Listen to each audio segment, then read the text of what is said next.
Hello. Today in this video, I'd like to talk to you about parallel circuits. We're going to see different rules for parallel circuits, how they differ from series circuits, and we're going to take a look at an example of a parallel circuit problem. A little bit more simple than this one we've got drawn here.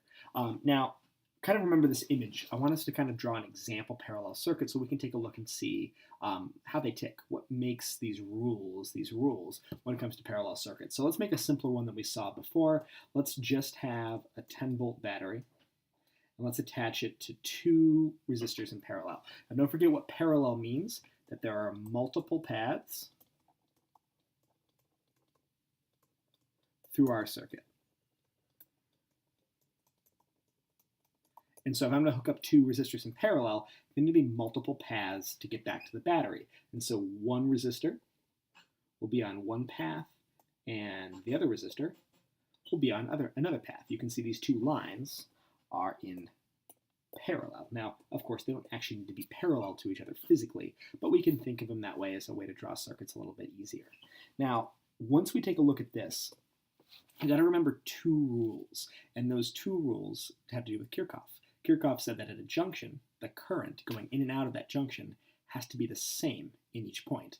And the other rule was the loop law, saying that if I go in a particular loop around the circuit, the voltages all have to add up and be the same. That is, if I have plus 10 volts here, because my battery provides 10 volts, then the resistor in one loop would have to remove those 10 volts. And let's actually take a look at that first loop there. If I make one loop here, let's do this in a different color. Let's choose blue here. If I make one loop around my circuit here, loop 1, the battery provides 10 volts, and so I know that this resistor must also dissipate 10 volts, this resistor right here, because otherwise that 10 volts of electricity, that energy that the battery provides, wouldn't be dissipated anywhere else. There's only one resistor in that loop. And if we look at a second loop, the loop that involves the battery and resistor 2, well, that also only has the battery and the resistor, and so the battery provides 10 volts, therefore the other resistor must also be 10 volts, because that loop only contains those two things. And then finally, you could actually do this by looping just the two resistors with each other. And you would notice when you did that, that both of them have to be the same voltage, because remember, in a loop, all the voltages have to sum to 0. One would go up 10 volts, and the other one would go down 10 volts, just depending on the direction of the currents flowing. And so this tells us that V1 is equal to V2. And that leads us to our first law. You can find this equation in your reference table, but it tells you that the voltage, or the electric potential, is equal in a parallel circuit. Now, you can certainly construct more complex circuits where that law isn't always true. That is, you have like multiple series and parallel together. We're not going to see circuits like that in any capacity here. So all we're going to see here is the voltages have to be the same among anything that's all in parallel. That's our rule for parallel circuits. So you can think of it like whenever you have something splitting here, the electric potential, or the voltage, must be the same going in and going out. And if you want to think about it, one kind of like conceptual way to make sure that makes sense to you is to remember what electric potential represents. It represents the energy that you gain or lose going down a particular path in a circuit. Well, if the energy was less for this circuit, this path, than it was for that one, all the electrons would go down one of the paths. They'd never choose the higher energy path. Why would they? It would take more energy to do that. So they're always going to choose the path with the lowest resistance, the one that gives them the most energy. So you'd always choose one path. So that's why they have to be equal in order for those to balance out there. Now, the junction rule helps us understand the current that's flowing through here. This right here is a junction. The current coming in here has to be the same as the two currents going out, and so the total current leaving the battery, I, or we can even call this EQ, or I total, has to be the sum of all of those currents. It's just basically a statement of the junction rule. And so the currents add in a parallel circuit. And that's because what comes in must come out. So for each electron coming in, it either goes that way or that way, and so they add up and sum to the total. Now finally, we get our resistance law, which you'll notice is different maybe even on the slide than in your notes, but also different than the one for series circuits. This is the big difference between series and parallel. In series circuits, we could add up the resistances to get the total resistance. No longer can we do that. Instead, we have to use this inverse equation, where the inverse of the total, or REQ, the equivalent resistance, is the sum of the inverses there. So it's the sum of inverses gives the inverse of total resistance. Now, another concept that we've kind of been floating around here is this idea of equivalent resistance. An equivalent resistance, REQ, is just the value that if you imagine taking a circuit. Let's say I had a battery and two 10-ohm resistors. And then they come back to my battery. And actually, let's imagine this one both as series and as parallel. So we've got a 10 ohm and a 10 ohm there. We can kind of think about the equivalent resistance of both of these circuits and why this law is this law. I'll give you kind of a conceptual way to kind of think about it. So equivalent resistance, if I have a single resistor, you need to maintain the amount of current flowing through the group of parallel resistors. It also can work for series too. And let's actually think of the series first. We know we add resistances in series. So really, we could redraw this circuit a lot more simply, right? Instead of having two 10-ohm resistors, we could just draw this as one 20-ohm resistor. That right there is our equivalent resistance. We can simplify that circuit down. Well, if we consider this circuit right here with my two 10-ohm resistors in parallel now, first just kind of think about it conceptually. This is going to have less resistance than this one. This one is equivalent of 20.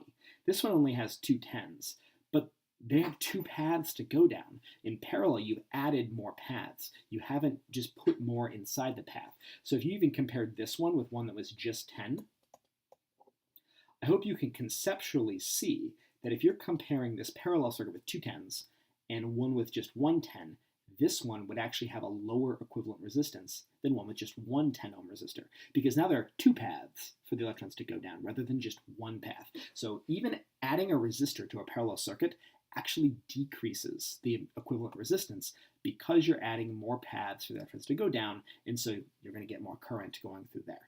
And so the way you can kind of think about it is that, and I like these ones with just the same resistors in there, if you have two 10-ohm resistors, that's the equivalent of a 5-ohm resistor. You basically have that there. Now you can do that with the math here with 1 over REQ. You know that 1 over R total, or REQ, is 1 over 10 plus 1 over 10. That's 2 over 10. And so REQ is the inverse of that, which is 10 over 2, which is 5 ohms. And so that one is the equivalent of a 5-ohm resistor. And we could draw that down here looking like this. 5 ohms. So that's this idea of equivalent resistance, that in series, adding more resistors increases the resistance, but in parallel, adding more resistors decreases the resistance because you're adding more paths, you're making that equivalent resistance lower. Now, the last thing you want to note is that in our society, we oftentimes want to wire things in parallel. The reason we want to wire things in parallel is because if you turn off a device in parallel, there's still another path for the electrons to go down, and so the circuit remains on. Meaning, if you have a strand of light bulbs that's designed since I don't know what year, let's just say 1970, they're not in series anymore. Well, now they're all parallel. If you pull out one bulb from that circuit, the rest of the bulbs will still go. That's a very advantageous thing. Our houses are also wired in parallel. If they weren't, you would need to run your toaster and your microwave just to get your oven to turn on, because they're all on the same line. Now here we wire them in parallel so you can use them each individually. Now, of course, you turn them all on, you're drawing more current, and so eventually you can draw too much and overload your fuse, but the principle still stands that you can run as many as you'd like, and it won't generally interfere with the other ones on your circuit.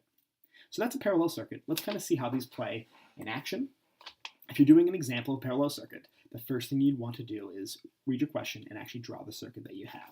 Here we've got a 60-volt battery. attached to a 5 and 10 ohm resistor in parallel. So I've got my 60 volt battery attached up here. Let's just do our 5 ohm resistor first. And then finally our 10 ohm resistor, and they're both in parallel. Now we can use that same VERP table that we've been using to analyze circuits. So V, let me give myself a little bit more room here. I, R, and P with R1, R2, and the total. Now, we can use the principles about parallel circuits to help us out here. For one, we know that we can't just go ahead and add up our resistances, but we could calculate the total resistance here using the equation 1 over R total, or REQ, is 1 over 5 plus 1 over 10. And we're going to do that in a second.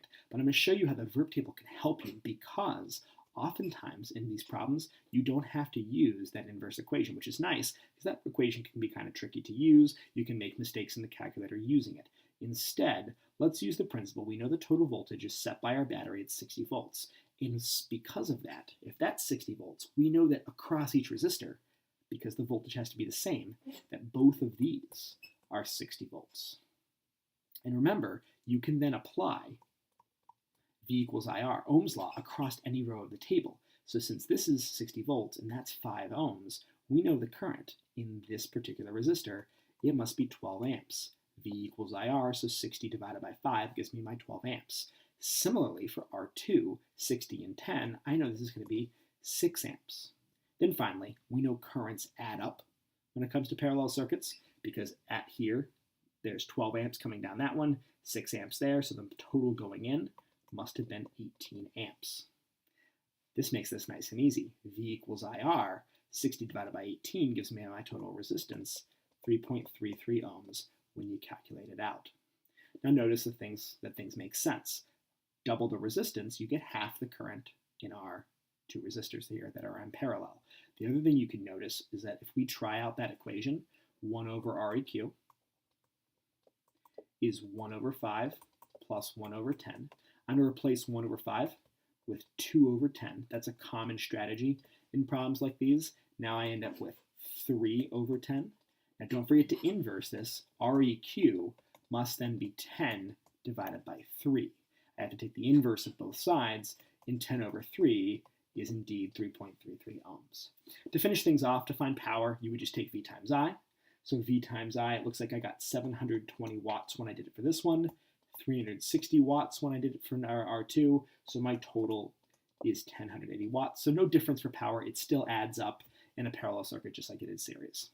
So to answer our question here, we've got 12 amps and 6 amps in both branches of my circuit, and the equivalent resistance, you could have done it either way, using the table or with my equation, but we got 3.33 ohms. Okay, that's been Parallel Circuits. I hope this has helped. Take care, and I'll see you later.